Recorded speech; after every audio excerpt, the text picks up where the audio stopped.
₹305 MRP लिखी हुई है और ये आजमगढ़ की मंडी से मुझे मिला है मात्र 8 रुपए का। कितना % कमीशन आप खा रहे हो? ये ऐसा क्यों है? इस पे भी चर्चा होती है। ये देखिए आईबी सेट है जिसके माध्यम से ग्लूकोज ब्लड वगैरह चढ़ता है शरीर में, इसे कहते हैं आईबी सेट। इस पे जो MRP लिखी हुई है वो 198 और यहाँ आप देख सकते हैं 198 रुपए की ये आईबी सेट मुझे पड़ी है मात्र 12 रुपए की। फिक्स्टर वीगो सेट लगाने के बाद जो उस पर टेप लगाया जाता है यह मुझे पड़ी है 6 से 7 रुपए की और इस पे MRP 71 रुपया 50 पैसा। यहां भी आप देख सकते हैं। मैं इसलिए आपके बीच आया हूं। इसी प्रकार से बहुत सारे हजारों 2-3 हजार दवाएं ऐसी हैं जो 100 रुपए की दवा है 3000 की बिकती है। बाइकिल धागा जब आपका ऑपरेशन होता है जिससे आपका सिला जाता है वह 150 रुपए का आता है, उसकी MRP 1045 रुपया आप यहां देख सकते हैं। उसी प्रकार से लंग एक्सरसाइजर 150 रुपए का आता है जिसका प्रिंट रेट है 690 रुपया। बुखार में जो पैरासीटामॉल की जो बोतल आती छोटी सी वह 50 रुपए की आती है और उसकी MRP यहां आप देखें MRP 522 रुपया है। कमर की बेल्ट जो 100 रुपए की आती है उसे 500, 600, 700 रुपया प्रिंट। और तो और जब किसी की हड्डी टूटती है तो जो राड पड़ता है, राड अधिकतम रेट राड का 500 से लेके 1500 रुपया तक, अलग अलग वैरायटी है 500 से 15 तक, लेकिन आपको 5000 से 20,000 रुपया 25,000 रुपया चार्ज किया जाता है। आपके दिमाग में आ रहा होगा कि अरे भाई डॉक्टर लगा रहे हैं तो उसको देखिए, डॉक्टर जब आप अस्पताल में भर्ती होते हैं तो बेड चार्ज अलग, नर्सिंग चार्ज अलग, जांच की फीसें अलग, वो सब चीजें करने के बाद 1500 रुपए की चीज खरीद कर आप 20-20 हजार का बेच रहे हो। तब मैं आपके बीच कहने आया हूं कि साथियों उसी प्रकार से बहुत सारी दवाई हैं।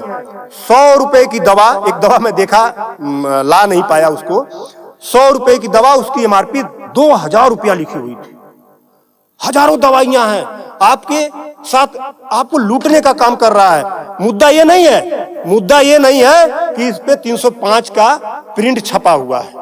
मुद्दा ये है कि इसे छपने किसने दिया? जिसे हमने चुनकर भेजा, क्या वो दलाली खा रहा है, कमीशन खा रहा है? 8 रुपए की चीज 305 रुपए का प्रिंट वो छपने क्यों दे रहा है? ये चोरी से थोड़ा ना बिक रही है, खुलेआम बिक रही है। तो ये जिम्मेदारी सरकार की है। इसीलिए मैं कह रहा हूं कि आइए, और ये मुद्दा किसी सपा, भाजपा, कांग्रेस किसी नेता का थोड़ा ना है, ये भारत के 140 करोड़ जनता से जुड़ा हुआ मुद्दा है। आपको आगे आना होगा और आगे आने के लिए आपको इस वीडियो को अधिक से अधिक शेयर करवाना होगा, अधिक से अधिक लोगों को बताना होगा। इसलिए नहीं कि मेरा ये प्रचार हो जाएगा, ऐसा कुछ नहीं है। इस मुहिम को जब ये वीडियो शेयर होंगे, सोशल मीडिया एक ऐसा प्लेटफॉर्म है जिससे सरकारें हिल जाती हैं।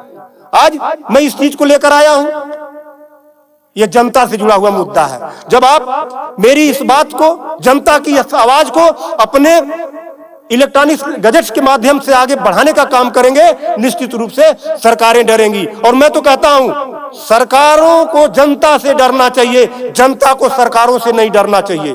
तब मैं आपके बीच कहने आया हूं कि आइए मेरे इस मुहिम को आगे बढ़ाएं। कि बात 305 रुपए की नहीं है, बात उस गरीब की है, उस रिक्शा चालक की है जो दिन भर में 450 से लेकर 500 तक की मजदूरी पाता है। अगर उसकी तबीयत खराब हुई, वो बेहोश हो गया, उसके घर वाले किसी उसको अस्पताल लेकर जाते हैं तो 305 रुपया वो अस्पताल केवल वीगो का चार्ज कर लेगा, फिक्स्टर का 71 रुपया चार्ज कर लेगा और आईबी सेट का चार्ज कर लेगा।